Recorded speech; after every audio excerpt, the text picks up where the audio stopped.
Welcome to Jersey's Best Podcast, your weekly deep dive into everything that makes New Jersey spectacular, bizarre, beautiful, sometimes annoying, but always the best.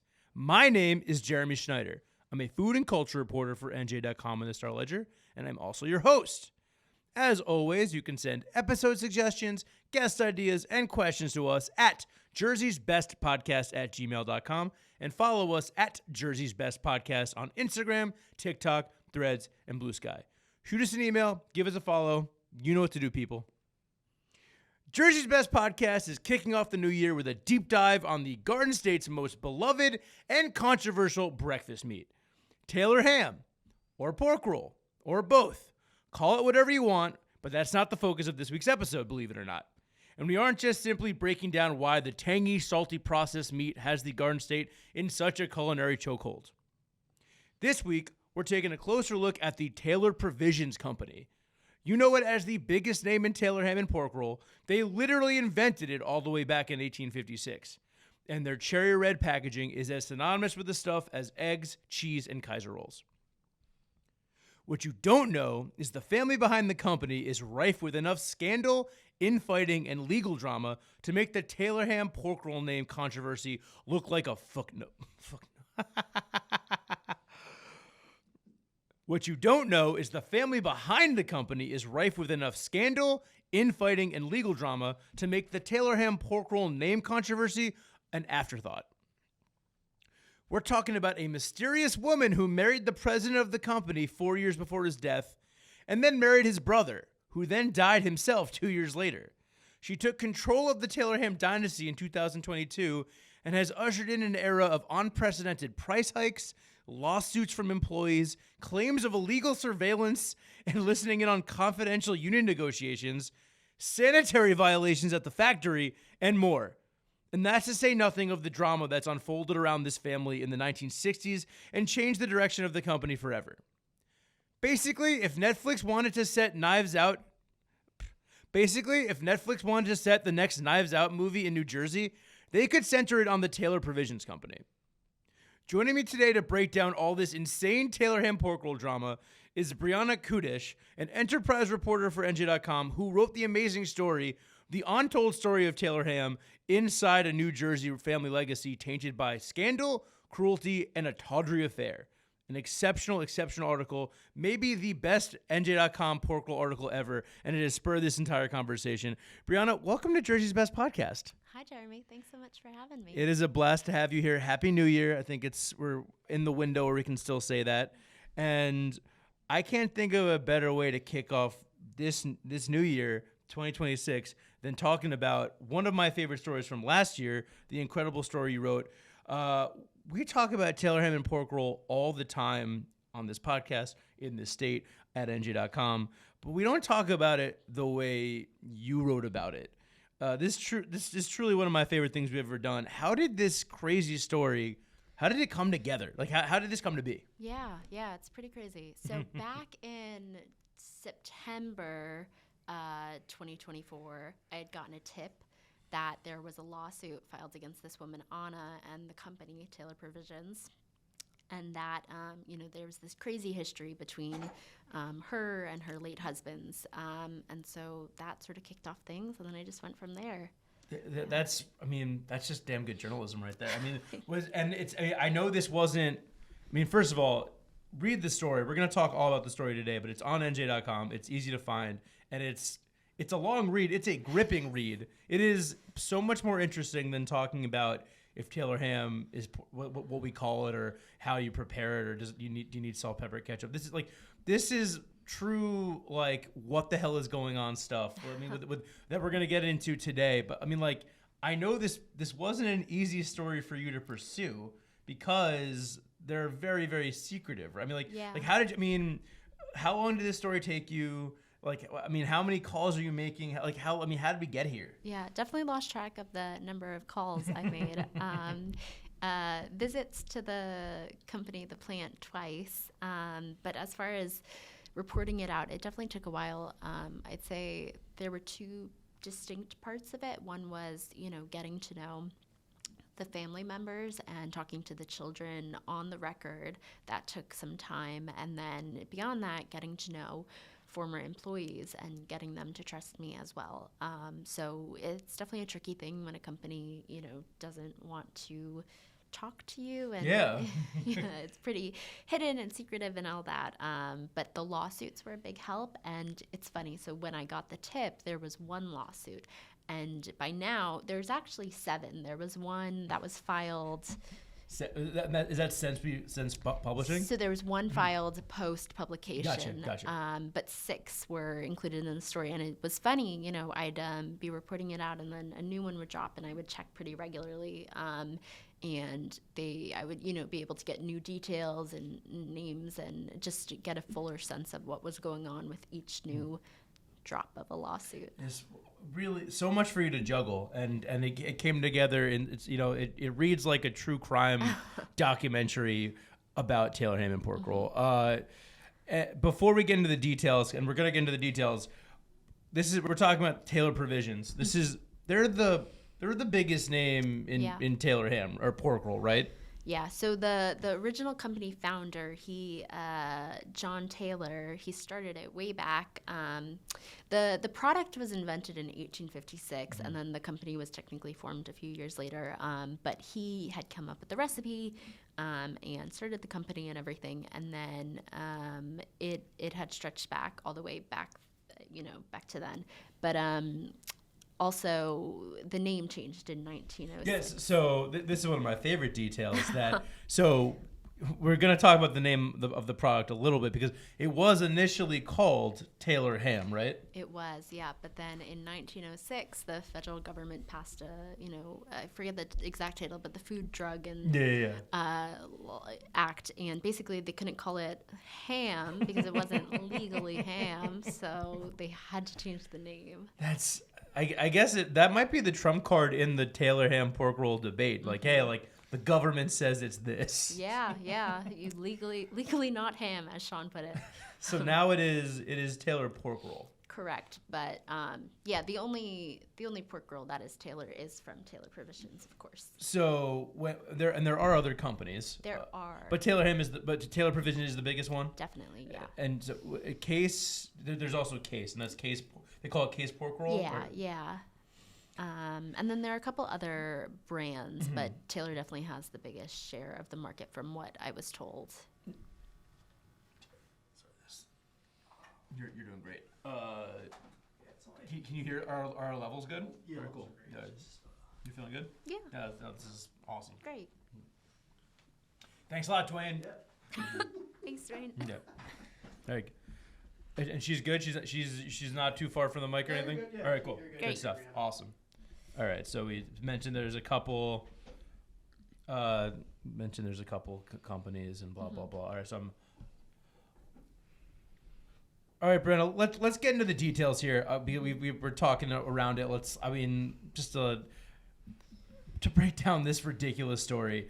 The crux of this whole drama of the main character in your story is Anna Kumbler. Is that her name? Yes, that's her current name. Yeah. And it's pronounced Anna. She's Eastern European. She's from Moldova. What can you tell me about Anna Kumbler, and how did she become the queen of pork roll? Yeah, so it's a really interesting story.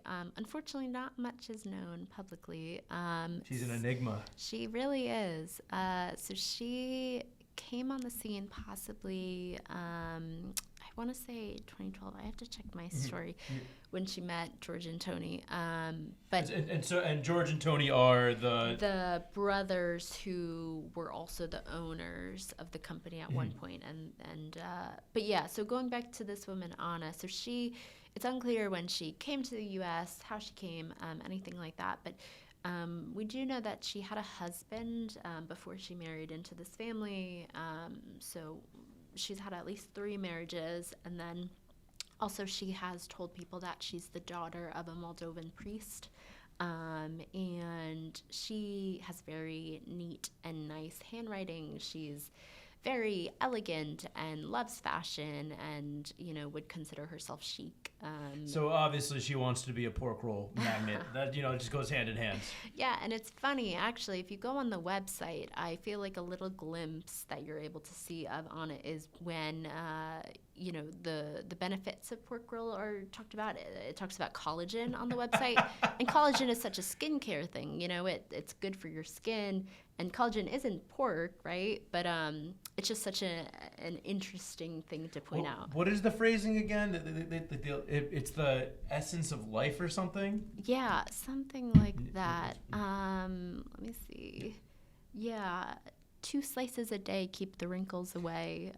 That's hilarious. I don't think that's true. Yeah, I don't think doctors would recommend that. No, this stuff is so... part of me almost brought in the packaging just to read off the nutrition. It's terrible for you. Yeah. So I think it's very funny this woman got involved in the biggest name in the tailor ham industry, and involved she did get. How did she? What is her involvement? Yeah, so she met the brothers. Here we go. So I was told somewhere around 2013, something like that. We're not entirely sure, but so Tony and George, these 2 men, they were brothers. They had often dined at high-end restaurants in New York City. As big, highfalutin tailor ham men do. They believed to have crossed paths with Anna then, who was waitressing. And basically she married George, who was the younger brother. They were married for 4 years, like you said. And then he had died in 2020, in October that year. And then a few months later, in January, she had married Tony, and Tony had died 2 years later. And their death, causes of death are in the story. It's I don't know how to pronounce George's death, but it's something with his heart and obesity, and then Tony died of cancer, actually, in the hospital. So did anyone in the family think it was weird that this woman, first of all, she marries into this, and there is, we can laugh about it, but there is money in this company. This company is worth millions, right? Yeah, I was told 60 million. So she marries this man. It'd be weird enough just to do that. Marries the president of the company. He dies shortly after. Was there any foul play? Wonder of foul play or I don't know. Because it reads like Knives Out to me. She was coming because then she then marries the brother. That's, I guess that happens, but that's so weird. Yeah. That was your brother-in-law and now is your husband? Yeah. Okay, cool. I will say in no lawsuits or official documentation that there's any suggestion of foul play or anything like that. We got the journalist here laying down the facts, and we got the person who's I smell foul play, or I smell rancid pork roll. And then the second brother dies. Mm-hmm. That's crazy enough. If that's the end of the story, that's weird. That's weird. But she doesn't. Anna doesn't just say okay, I've inherited this company and I'm gonna make money off of it. She has she's really ushered in a new era at the Tailor Provisions Company, hasn't she? Yeah, she really has. It's funny, when I started reporting this out, decades ago, there would be employees from the company who had served, in the company, had worked there for 30 years, 40 years, 50 years. These were very dedicated, loyal employees who loved the work and the employers and just being part of this Tailor Provisions company. But that has really changed in the last few years, according to former employees and lawsuits and all of that. She has upped the prices for the product. She has also changed the culture. There were already cameras installed at the plant down in Trenton, but she had increased the number of cameras. Someone said no one likes to have someone surveilling you all the time. Yeah, no, that sounds terrible. I mean, whether you're at work or not. we don't have cameras in the newsroom, I hope. I hope not. There is one pointing at us right now, Dwayne. And so they're not just surveillance, but also those audio with the camera that they did not know about. Yeah, so that was an allegation in 2 of the more recent lawsuits filed by two employees and then also the union. So they alleged that Anna had listened into confidential conversations without their knowledge, and basically wiretapped their, official union negotiations, which is illegal. Sounds very illegal. So yeah, that's what they alleged in their lawsuit. So we have weird surveillance. We have potentially illegal wiretapping and surveillance. We have these weird them raising the price. She insists that someone said that they think they're the Mercedes-Benz of Taylor Ham. Yeah, that's what I think. I forget, he was a distributor, had told me that.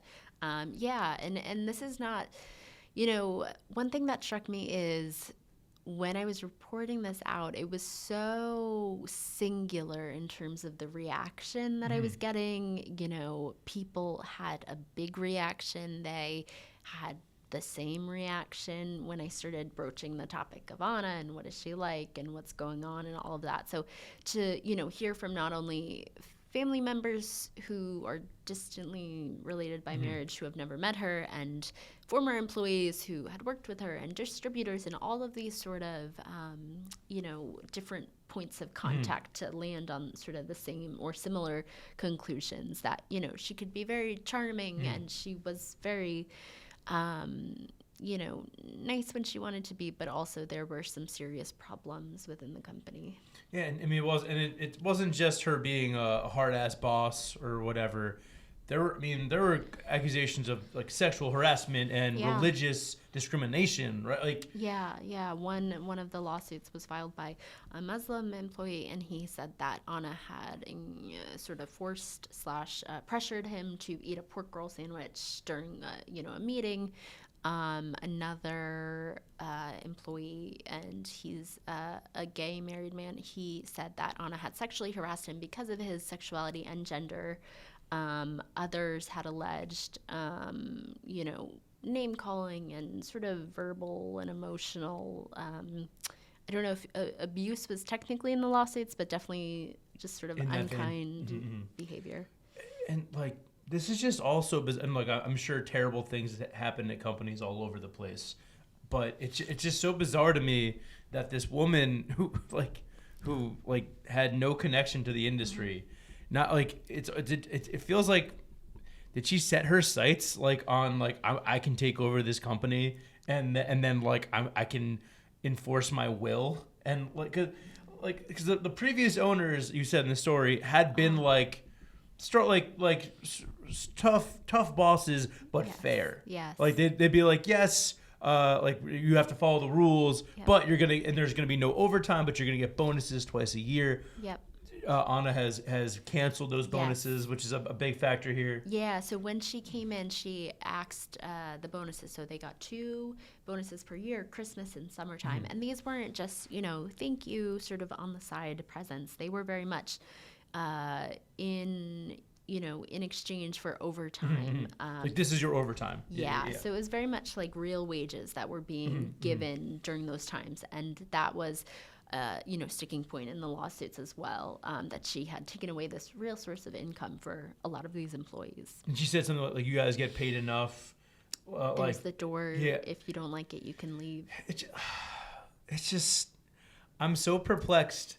It just seems like such a power, like a power play, such a it sounds like she gets off on treating these people poorly and making their conditions worse. Yeah, I'd love to know the motive as well. Anna, if you're listening, I doubt you are, but I'd love to interview you. And if anyone else has tips or leads on this, feel free to reach out. This woman is very, very private. Lots of secrecy. So there has been a photo of her on the internet since 2012 or something. Yeah, so I actually thought there was no photos at all, and my editor also. But we had someone had tipped us off to a photo of her from her Instagram from 2012, and it was very inactive. Yeah, secrecy is nothing new for this company. It sounds like she's taken it to a new level. But this, they've always been very protective of the recipe and they don't They didn't even have a website until recently. Like, so has secrecy been the norm for this company? Yeah, definitely. So back in the 90s, I want to say, actually, there was this, so sorry. You're good. Okay, it's not coming up. But this Times of Trenton reporter had called it, like this fortress or something like that. Hold up, I know exactly what we're talking about. That's a good line. Let's get that one out. Mini fortress. Perfect. Yeah. Thanks. Yeah, I just remember that line. That was. Yeah, so, I mean. It's Times of Trenton. I always forget if it's Times of Trenton or Trenton Times. Times of Trenton. That's us, or was us. It's not. R.I.P. Yeah, I think Trentonian's still kicking. Yeah. Interning there was well. I did not eat any pork roll when I was at the Trentonian. But yeah, I mean, so they've always been very secretive. Yes. Like you can't. It's not the kind of place you can just like. They don't have tours. They don't have a gift shop. Like. No, none of that. Yeah, the company has always been sort of this fascinating part of Trenton history and everything like that, but it's been pretty removed for what I would say is the sort of modern history from like the 1960s on, the last sort of generation. I was told that, the owners at the time, John and Liesel, they said, don't speak to anyone, talk to the press about it, don't share employees' names or anything like that. It was very much, we just want to do our thing and sort of keep out of any sort of fray. Willy Wonka and the Pork Roll Factory. Yeah. Kind of. That's. Yeah. What, do you have any idea why? Like, I mean, is it just like we don't want anyone to have any idea what we're doing? Like we're a small because it's not a. I mean, obviously it's a big market share, but it's a small company. It is, yeah, and I was told that they just really didn't want to get involved with anything. Mm-hmm. They liked being private and sort of removed and everything. Privacy was a big thing for them. It's like Citizen Kane, but with Taylor ham. Yeah. Citizen pork roll. But then, I mean, there was one point where they did have, they had more of a forward-facing, they did. Public persona. I mean, giant pork roll billboards in the Meadowlands, and they were in it in the marketing mix. Yeah, and they had Taylor ham balloons at the beach. Yeah. I love that. Well, can we please bring that, Anna? Please bring it back because nothing. I can't think of a more Jersey feeling than being on NJ Transit going through the Meadowlands as there's a giant pork roll shaped billboard on the side of the railway. But they had Taylor brand sandwich shops and stuff. Mm-hmm. Yeah, these were along the shore. They were Asbury Park, I think, and Atlantic City and other places, and they were popular. And also, I found digging through the archives, our archives as well, a coupon and for the Taylor sandwich shop, and it was just very very 1950s, 60s, quaint. I think it cost $1, $2, something like that, insanely cheap compared to what it is now, and just such a different time. Do we have any idea why they why that went away? Why they stopped being so forward? Because on one hand, I think it's kind of cool how in modern day they have turned away many publicity opportunities being involved in that Taylor ham pork roll scratch off lottery thing. Yeah. Pork roll Taylor ham festivals have reached out to them and they just don't want to be involved. I think was it the Trenton Thunder who wanted to be the Trenton pork roll, they want to change their team name. One of the minor league baseball teams. Yeah. And they had served as, I want to say, the lead sponsor 1 year, I think 2023, and then, not after that. So I guess what it helps to explain is the marketing blitz that we talked about on the Meadowlands and, beach and everything like that. That was courtesy of William Taylor, who was John Taylor's son. So this is generation number 2. And he had kept these things going. And then gradually you get to John, who I think of as the main character in some ways in this story next to Anna, John Taylor Cumbler. And he is the one who had an affair and sort of started this new line of succession. So that's a good time to jump into this. This company, like tawdry affairs and controversy and scandal is not this is not a new Anna didn't like Anna kind of like brought it to the next level, but she didn't invent this. Like there is a history of this at the company, and that kind of like, I guess it does sound like this is the point where they stopped being so public facing and started getting a little more secretive and weird. What exactly happened? Yeah, so this man, John Taylor Cumler, was the 4th generation president, and he had married a woman named Jean Maddock, and they had 4 kids. They settled in Titusville. It was this very like idyllic childhood. In the story, you have like a really cute, was that the home video? The kids, yeah. It was so cute. I know. So 1950s or 60s or whatever it was. I know. It's just so cute watching them like ice skate on the driveway, and just really quaint and wholesome and all of that. And then, so they're married a little bit, and then John has an affair with this woman, Elizabeth, who's his secretary, I was told. Cliche. Yeah.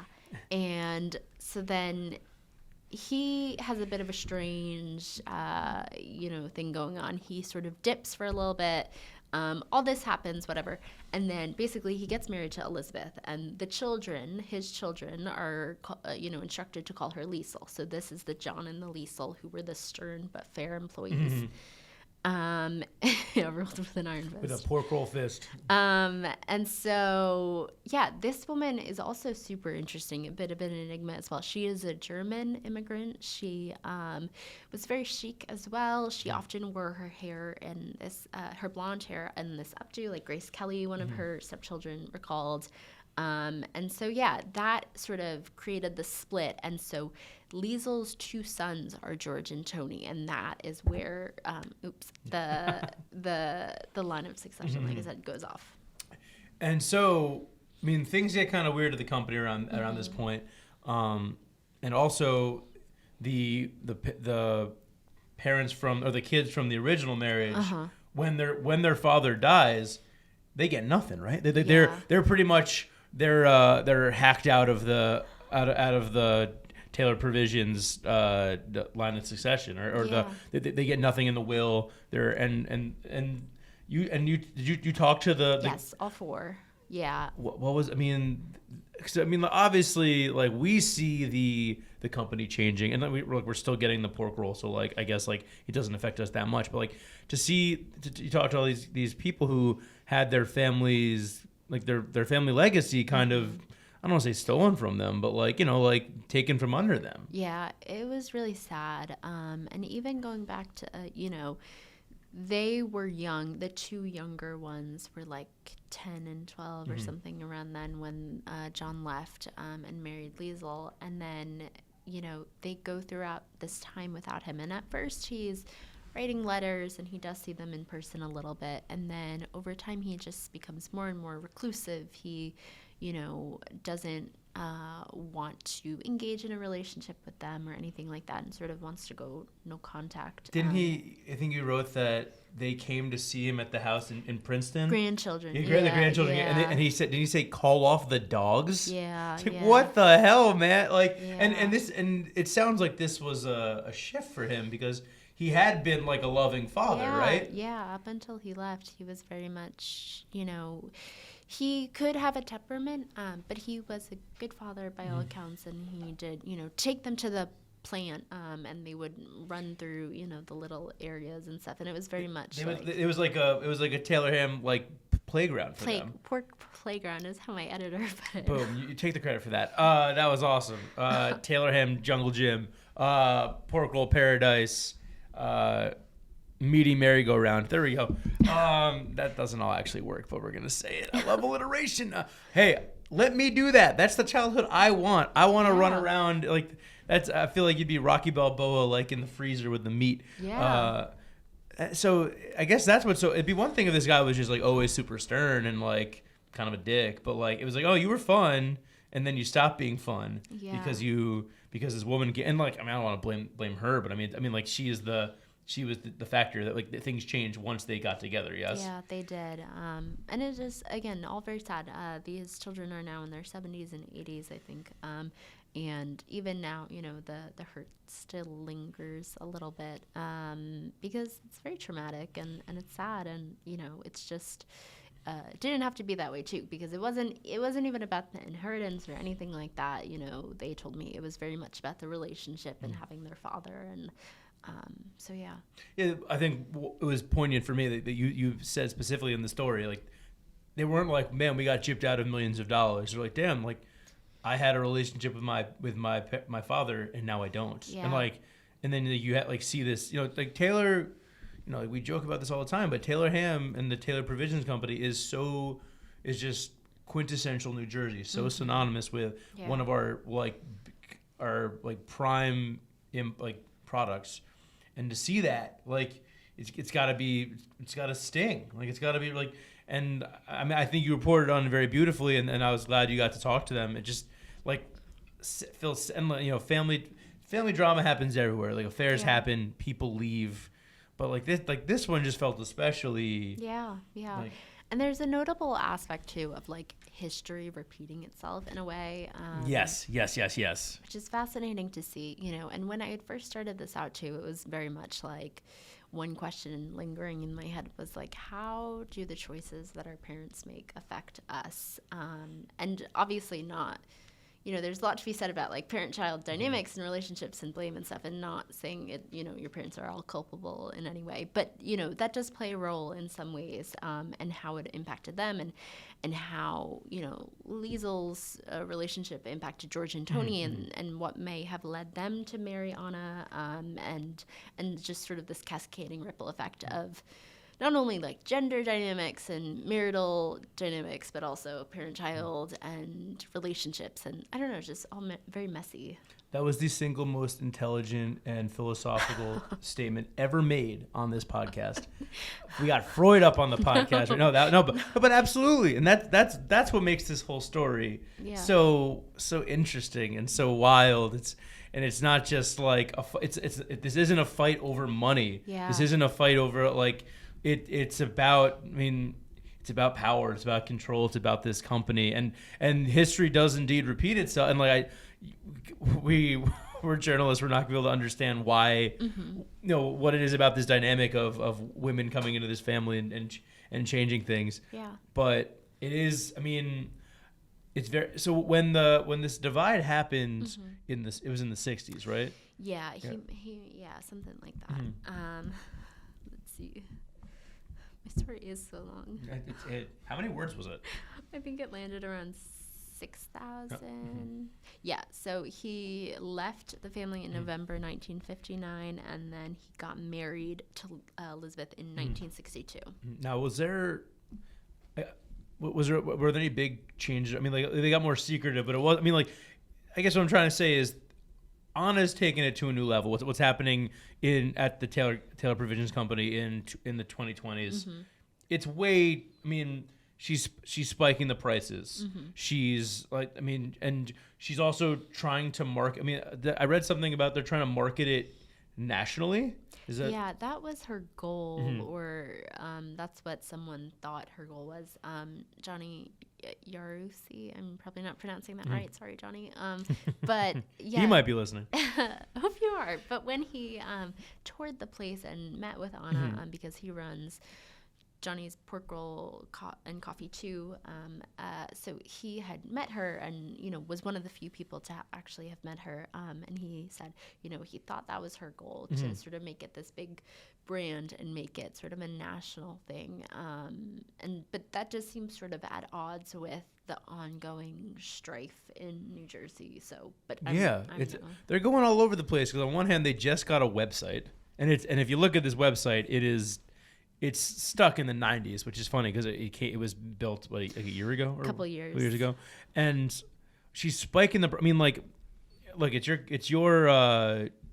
their company. They can charge what they want, right? Yeah. But like, and and obviously things are getting more expensive in the 2020s, COVID, inflation, everything. But for you talk to people in the industry, the spike in price. I mean, how much did they increase the price? And is it? I mean, like, how is the industry reacting to this? Because I mean, because they are the biggest name in Taylor ham, but they're not the only name in Taylor ham. Yeah, exactly. So people aren't pleased, to put it succinctly. So last June 2024, they hiked the cost of the Trenton pork roll by $1 per pound, and then the Taylor brand by 40 cents. And so they had already raised prices, a month before that, or no, not a month, a year before that. And then also again 3 months later after that year again. So anyways, 3 price hikes in a short period. And people told me, it's pretty unheard of. They didn't really see a justifiable reason for these hikes other than,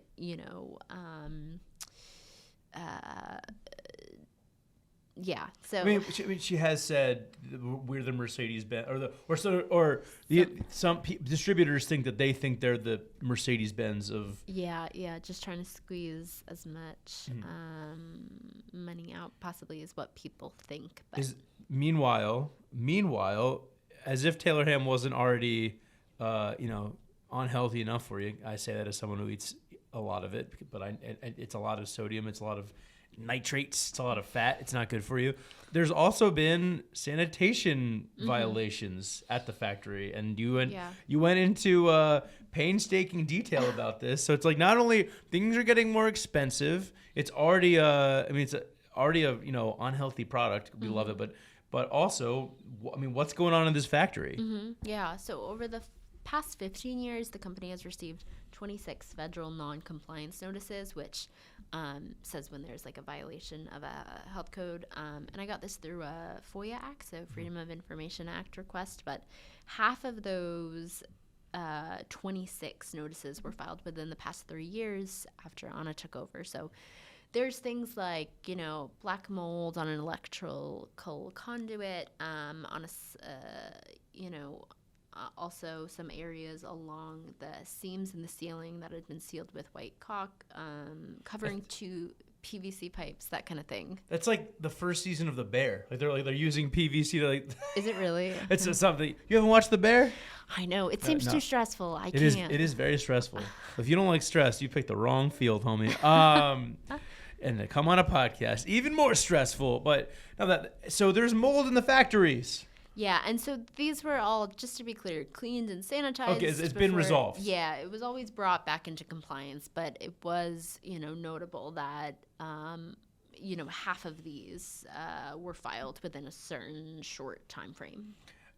So, as a food writer, I'm aware that plenty of restaurants and factories, like, health violations are a thing. Like that, I've written in grave detail about Spiritos back in the day and some mouse droppings, RIP Spiritos.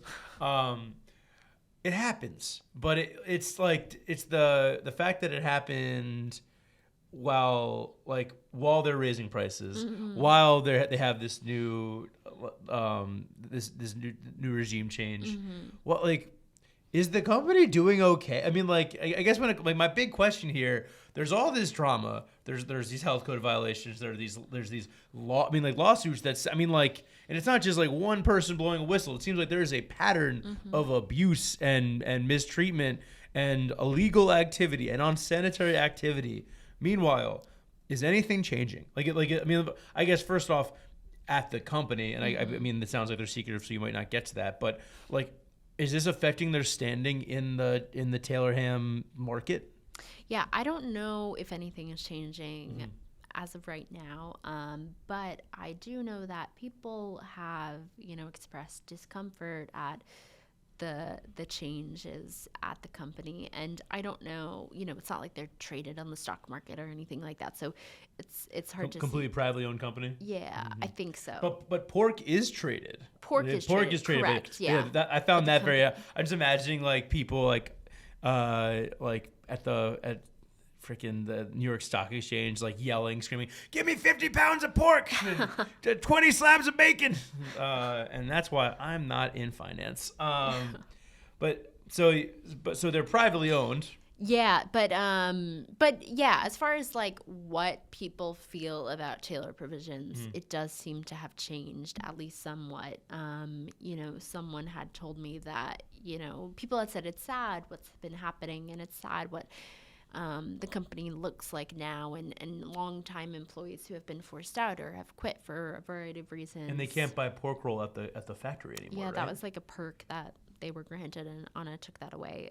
That feels like fucking with them just to fuck with them, like because like you have it here, and then they're not taking it they're buying it. Yeah, I don't see the benefit of getting rid of it. Yeah, like a factory store, like it would be so cool. Like, I mean, if my pops had worked at the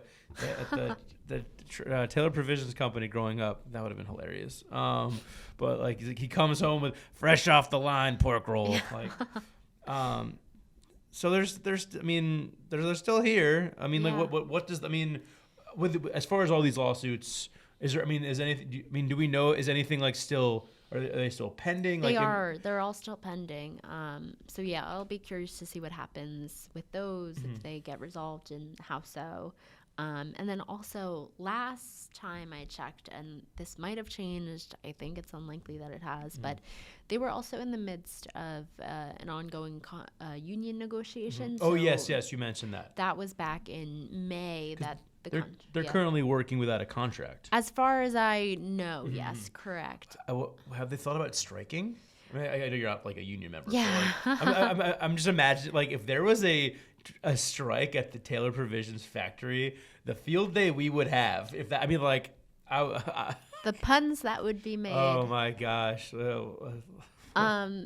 I don't know if they're pork on rolled. That's pretty good. Taylor hammed up. If they're close to striking or anything, I have no idea, but I do know that the union president told me that the union's relationship with the company now is different than it used to be, that George and Tony or whoever he negotiated with prior to, it always went smoothly. It was, regular routine, and now it's not. Is there do we know the line of succession? I mean, like, do we know, like, if because I mean, this company's changed hands many times. As far as after or I don't know.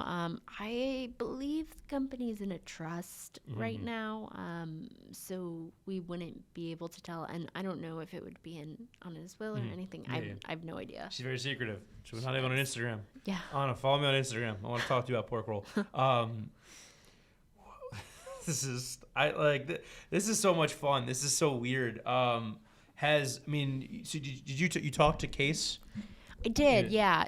Tom Dolan, the current president. Are they? I mean, with this volatility at Taylor, I mean, are they maintaining their prices? And I mean, are they making any grounds on them? I guess. Yeah, I haven't heard anything that they've had any changes. He just said they were very private people, but. I did speak to a co-owner of Loeffler's Gourmet, which also makes meat products, and he said his business has picked up since Taylor's price hikes. I was gonna say, like, this might be another story we have to do. I've never had Taylor ham versus Case pork roll like next to each other. Might have to do a blind taste test. I think I actually came across an old Star Ledger video where Pete and other, like Brian Donahue, who used to work here, and a couple others I did not know had a taste test, like blind taste. We got to run it back. I love it. I love it. Oh man, this is. If you had to, I mean, like, do you think any? I mean, like, do you have any predictions for the future? Or, I mean, like, do you have any idea what happens next? Or is it just like, damn, this is just the dirty lot. I mean, I'm just so like, this is such great. It's such a great intersection of journalism and Jersey culture and being very well written and now being very well spoken about on a podcast. Really, really awesome. I mean, do you have any idea? I mean, like, is this where the story ends? Or I mean, like, any idea? Are we gonna follow up, or is this kind of like, this is our pork roll magnum opus? I'm happy to follow up if there are, new updates or anything like that. I think my only prediction is that there could be more lawsuits. I think that's the safest bet. There will be pork blood. No more puns for Jeremy. Brianna, this has been. So, is there? I mean, anything else I'm missing, or anything I should know about with this story? I don't think so. It's a long, crazy history, and a lot of moving pieces, but Yep. yeah. And you told that story beautifully, and it was really, really fun having you on to talk about it. Thank you. But before I let you go, I got to run you through the Garden State Gauntlet Taylor Provisions Edition. Are you ready? I'm ready. Taylor ham. Let's go. Brianna, is it Taylor ham or pork roll? I don't care what you call it, but if I had to choose, Taylor ham. Does the company, does Taylor have an official stance on this? I don't know. I think on the website they just call it Taylor pork roll. Yeah. It's funny. I always thought that was like being political and like down the middle. Cause I've seen Taylor pork roll on menus before, and you're like, pick a side. But hey, if that's what the company calls it, what is the best place to order Taylor ham or pork roll? Oh, probably a bagel shop. We were just swimming in riches when it comes to good bagel shops. What's your favorite bagel shop? This is so classic because you like it too. But B Bagels is really good in Jersey City. I live there too, so Yeah. The Jersey City bagel scene has improved in recent years, and I'm thrilled about it because some Wonder Bagels better than others. What's the best means to eat Taylor ham? Like as a sandwich, platter. I don't really bagel. like it, but you don't really like it. No. Wait. Okay, I can't believe we got this far. You wrote this big old story about Taylor ham, and you don't even like it that much. No, not the biggest fan. I would eat it if I had to. Like if clip it. This is it. Let's go. No, I mean we've touched on this before. I love our state's passion about it. I prefer bacon. I do. Yeah. So, okay, but I've talked about this enough. Why do you prefer bacon to Taylor ham? I don't know. It just tastes better, I think. And it's also, like, I'm not a huge fan, I guess, of Spam, which is kind of like it anyway. It's just thicker, and bacon can get really crispy, too. Mm-hmm. I don't know. Just better in my opinion. Spam musubi is delicious. I think that's good, although I haven't had it, but I think it would be good in, like, Hawaiian foods. What's your favorite detail from this story? Like, was it a quote or a fact or a moment or anything like that? Shoot, I'd have to think about that one, and that one's not a fast answer. Yeah, well, you can take a second. We'll make it sound fast. Let me think. I mean, there were just so many. As I was like reporting it out, I'd like learn something new and be like, "Oh my gosh, this is the most insane thing ever." And I think this is like not a great answer, but when I heard the full story of how the company landed in the hands of Anna, that like line from John to Liesl and George and Tony and then Anna, it was just so zigzag, ridiculous. No, it's like a soap opera. It is a soap. That's like there's so many, and that part of the reason we could even have this podcast, is because there are so many levels of this story and so many layers, and not unlike eggs, cheese, and Taylor ham on a breakfast sandwich. I think my favorite, I mean, just the fact that she married brothers, like, I guess that happens, but that's just so weird to me. And also the Mercedes-Benz line. And the guy from the Times of Trenton calling it like a fortress. Yeah, that's a good one. And also this is super minor, but the company spokesman at the time in '89, she didn't even. There was no name for the company spokesman. We talk about how spokespeople don't want to put their names behind things now, and it's so not common. But like for that to happen back then, it's just so removed. But. I also, there's one line in the story that how like aside for you wouldn't even know that you're at the Taylor Provisions factory if not for like the smoky scent in the air or something. When I was there, I had actually spoken with a neighbor who lives right around there, and I was like, "Do you smell that? Is that like, is it my imagination? Am I trying to force?" And she had lived there so long, she was like, "Totally could be." Like you get used to it, I bet. Yeah, but I was like, I'm pretty sure I smell like a slight scent of pork in there. Can you smell what the Taylor Provisions company is cooking? It's pork roll. All right, I should have asked this previously. They have two styles of product. Yes. What are what's Trenton and Taylor. What's the difference? That's a good question. I don't know. I think seasonings. Yeah. All right. I got one is spicier than the other. Maybe I'll figure that out. Is there anything that got cut from the story that you wish had made it? Oh man, a lot got cut. That's what happens when you do a lot of reporting. You gotta cut down to the best. These stories are our babies, and every word getting cut, it hurts, but it happens. Yeah.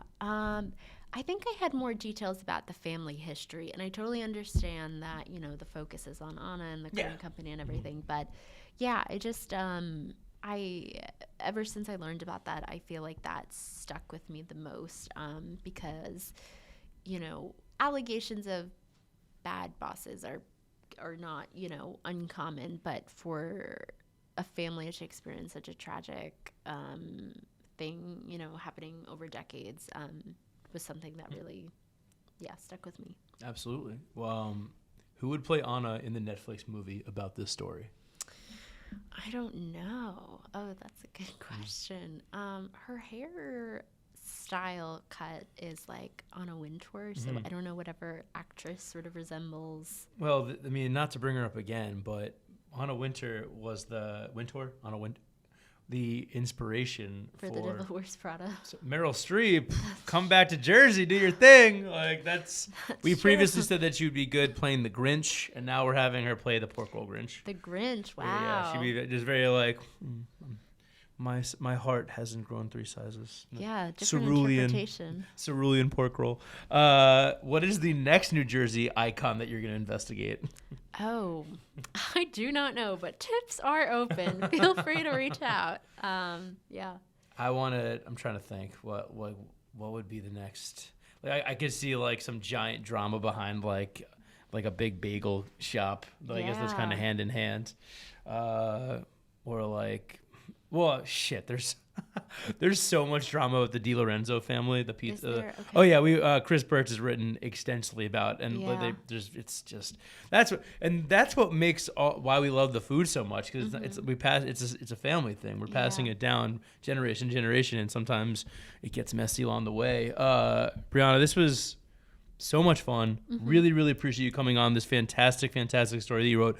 Please, if you haven't read it yet, and this podcast didn't prompt you to, I don't know what's wrong with you. But Brianna, where can people read you? Where can people follow you, et cetera, et cetera? Yeah, they can read me on NJ.com with my byline. What a great website. But then also on Twitter, I don't post. I tend to lurk, but I occasionally drop a story, just at Brianna Kudisch. And if they do have tips, where can they email you? Yeah, so just B as in boy, and then my last name, Kudisch, Kudisch at NJadvancemedia.com. Brianna, I knew this was going to be fun. This was such a good story, and thank you for illuminating it further for us. I think our readers going to absolutely eat this up. No pun intended. But that's a wrap for this week's episode. If you have questions, episode ideas, guest suggestions, any thoughts at all, email us at jerseysbestpodcast@gmail.com. Remember to like, subscribe, leave us a review wherever you get your podcast. Remember to like, subscribe, leave us a review wherever you get your podcast. We're in year 2 of the podcast in 2026, and I'm still reading all your reviews, people. 5 stars, I'm begging you. And please consider subscribing to NJ.com. There's a link in the episode notes. New Jersey needs high-quality journalism, and our journalists need you. Tune in again next week for the latest episode of Jersey's Best Podcast. And remember, Jersey forever.